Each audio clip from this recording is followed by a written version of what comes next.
Hi 5 minutes with doctor Sathya. இன்னைக்கு ஊரோடு ஒத்து போகலாமா? When in Rome do as the Romans do அப்படின்னு ஒரு ஆங்கில பழமொழி உண்டு. அது என்னன்னா, ஏதோ ஒரு இடத்துக்கு போறீங்க, அந்த இடத்தின் கலாச்சாரத்துக்கு ஒத்து இருங்க அப்படின்ற மாதிரி அர்த்தத்துல இருக்கு. இது இன்னும் உங்களுக்கு விளக்கி சொல்றதுக்கு நான் ஒரு எக்ஸாம்பிள் சொல்றேன், கேளுங்க.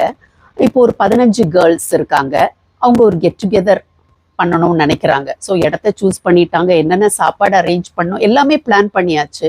ஒரு டிசிஷன் எடுக்கிறாங்க, என்னன்னா எல்லாரும் அன்னைக்கு saree கட்டிட்டு வரணும். அதே மாதிரி அவங்க ஆவலோடு எதிர்பார்த்துட்டு இருக்கிற அந்த நாள் வருது, எல்லாரும் அந்த இடத்துல கேதர் பண்றாங்க, எல்லாரும் அழகழகா saree எல்லாம் கட்டிட்டு வந்திருக்காங்க. ஒரு பொண்ணு மட்டும் சுடிதார்ல வந்திருக்காங்க. அது ஒரு ஆட் மேன் அவுட் மாதிரி இருக்கு, கண்ணுக்கு கொஞ்சம் உறுத்தலா இருக்கு. ஏன்னா எல்லாரும் saree கட்டிட்டு வந்திருக்காங்க டிசைட் பண்ணினபடி, ஆனா இவங்க மட்டும் சுடிதார்ல வந்திருக்காங்க. ஸோ அது அந்த குரூப் போட்டோ எடுக்கும்போது கூட வித்தியாசமா இருக்கு. ஊரோடு ஒத்து போயிருக்கலாம்ல, சரி போகட்டும். ஆனா எல்லா விஷயத்திலையும் இப்படி ஊரோடு ஒத்து போக முடியுமா? ஒரு ஜீசஸ் கிரைஸ்ட ஃபாலோ பண்ற ஒரு கிறிஸ்தவன் இப்படி எல்லா விஷயங்கள்லையும் எல்லாரோடையும் ஒத்து போக முடியுமா? அதுதான் இன்னைக்கு பார்க்க போறோம். பைபிள்ல 1 பேதுரு 2ஆம் அதிகாரம் 10வது வசனத்துல என்ன போடப்பட்டிருக்கு தெரியுமா? முன்னே நீங்கள் தேவனுடைய ஜனங்களா இருக்கவில்லை, இப்பொழுதோ அவருடைய ஜனங்களா இருக்கிறீர்கள். அப்படின்னா முந்தி நீங்க அவருடைய ஜனங்களா இல்ல, இப்ப நீங்க ஜீசஸ் கிரைஸ்ட உங்களுடைய ஆண்டவரா ஏற்றுக்கொண்டுட்டீங்க, அதனால அவருடைய ஜனங்களாயிட்டீங்க. அப்படின்னா அவர் உங்களை தன்னுடைய ஜனம், தனக்குரியவர்கள் என்று பிரித்தெடுத்து வித்தியாசப்படுத்தி காட்டுகிறார். அப்பனா இந்த உலகத்துல நீங்களும் வித்தியாசமானவர்களாக அவருக்குரியவர்களாக வாழணும் இல்லையா? அதுக்கு தான் இன்னொரு வசனம் இருக்கு.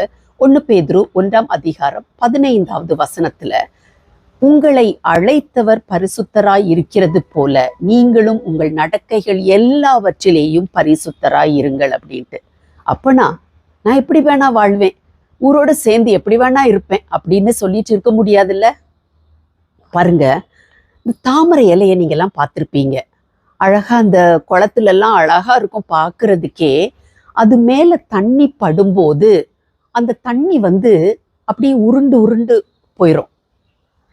தாமரை இலையில தான் அந்த தண்ணி இருக்குது, ஆனாலும் அந்த தண்ணி அதுல ஒட்டாம அது தனித்துவம் வாய்ந்து அழகா உருண்டு உருண்டு இருக்கும். பார்க்கறதுக்கே ரொம்ப அழகா இருக்கும். நீங்க எல்லாரும் அதை பார்த்துருப்பீங்கன்னு நினைக்கிறேன். அப்போ இந்த உலகத்துல நம்ம பாவம் செய்கிற ஜனங்களோடு கூட வாழ வேண்டியே இருக்கலாம், இச்சைகளுக்கு தங்களை விட்டு கொடுக்கிறவங்களோடு கூட வாழ வேண்டிய இருக்கலாம், அவங்க கூட சேர்ந்து படிக்க வேண்டிய இருக்கலாம், அவங்களோடு கூட சேர்ந்து வேலை பார்க்க வேண்டிய இருக்கலாம்.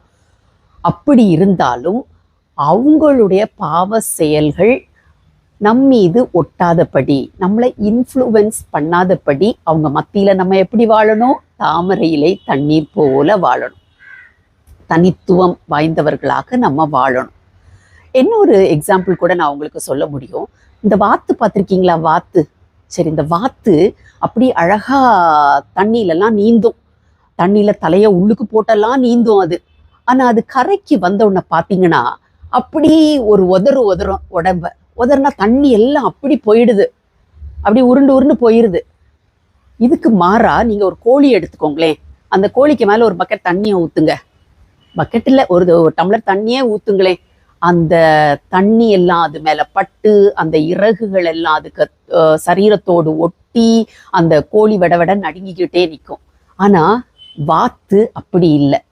அது என்னன்னா, அந்த வாத்து தன்னுடைய சரீரத்துல ஒரு திரவத்தை, ஒரு ஆயிலி சப்ஸ்டன்ஸை உருவாக்குது. அந்த ஆயிலி சப்ஸ்டன்ஸ் இந்த இறகுகள் மேல ஒரு கோட்டிங் கொடுத்துருது, ஒரு வாட்டர் ப்ரூஃப் பண்ண மாதிரி தான். அதனால இந்த வாத்து மேல தண்ணி பட்டாது அப்படியே உருண்டு போயிருது. இதை தான் நான் டக் பேக் கிறிஸ்டியன்ஸ் அப்படின்னு சொல்றேன். ஜீசஸை ஃபாலோ பண்ற ஒரு கிறிஸ்தவன் தன்னுடைய வாழ்க்கையில இப்படிதான் இருக்கணும். பாவம் செய்யக்கூடியவங்க வாழ்ற இடத்துல தான் வாழணும், அவங்க படிக்கிற இடத்துல படிக்கணும், வேலை பார்க்குற இடத்துல வேலை பார்க்கணும். இப்படி எல்லாம் சூழ்நிலைகள் இருந்தாலும் எப்படி இருக்கணும்? அவங்க பாவம் தன்னை இன்ஃப்ளூயன்ஸ் பண்ணாதபடி, தன் மேல் ஒட்டாதபடி அப்படி தனிச்சு நிற்கணும். அப்ப நீங்களும் நானும் ஜீசஸ் கிரைஸ்ட் என்னுடைய ஆண்டவர் அப்படின்னு நம்ம சொல்றோம் அப்படின்னு சொன்னா நம்முடைய வாழ்க்கையை வித்தியாசப்படுத்தி காமிக்கணும். தாமரை இலை தண்ணீர் போல டக் பேக் கிறிஸ்டியன்ஸா இந்த உலகத்துல நாம நிச்சயமாகவே வாழ்ந்து காமிச்சோம்னா அது ஜீசஸ் கிரைஸ்டுக்கு ரொம்ப பிரியமா இருக்கும். வாழ்ந்து தான் பாருங்களேன். God bless you. Hi friends, அழகான தோட்டத்தின் மத்தியில உட்கார்ந்து உங்களோடு கூட இன்னைக்கு தாமரை இலை தண்ணீர் போல டக்பேக் கிறிஸ்டியன்ஸா நீங்க வாழணும் அப்படின்னு சொல்லி நான் சொல்லியிருக்கிறேன். மழை கூட சாரல் ஆரம்பிச்சிருச்சு. ரொம்ப அழகான ஒரு கிளைமேட். இந்த செய்தி உங்களுக்கு நிச்சயமா பிரயோஜனமா இருந்திருக்கும் அப்படின்னு நம்புறேன். உங்களுடைய ஃப்ரெண்ட்ஸுக்கெல்லாம் ஷேர் பண்ணுங்க. அது மட்டும் கிடையாது, இந்த சேனலுக்கு நீங்க சப்ஸ்கிரைப் பண்ணுங்க. தேங்க்யூ. God bless you.